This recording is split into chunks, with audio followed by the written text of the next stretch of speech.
Subscribe and download over 1 million code snippet including this tutorial from codegive.com, link in the description below. Certainly.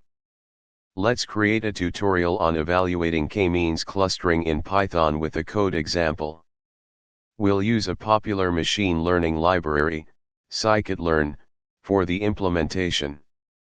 K-means clustering is a widely used unsupervised machine learning algorithm for partitioning data into distinct groups, clusters, based on similarity. Evaluating the effectiveness of k-means clustering is crucial to ensure meaningful results. In this tutorial, we will explore how to evaluate k-means clustering using various metrics in Python. Make sure you have the necessary libraries installed. You can install them using import libraries. Import the necessary libraries, including NumPy for numerical operations, Matplotlib for plotting, and scikit-learn for machine learning functionality. Generate data.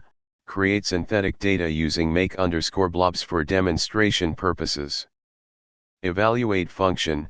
Define a function evaluate_k-means that takes the input data and the number of clusters, k, as parameters, performs k-means clustering, and evaluates the results using silhouette and Davies-Bouldin scores. Loop over k values. Iterate over different values of k, number of clusters, and call the evaluate_k-means function for each. Plot results. Visualize the clustered data using Matplotlib. Silhouette score.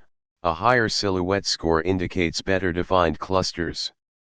It ranges from -1 to 1, where a higher score is desirable. Davies-Bouldin score. A lower Davies-Bouldin score indicates better clustering. It measures the compactness and separation of clusters. By evaluating these metrics for different values of k, you can choose an optimal k that provides meaningful and well-separated clusters for your data.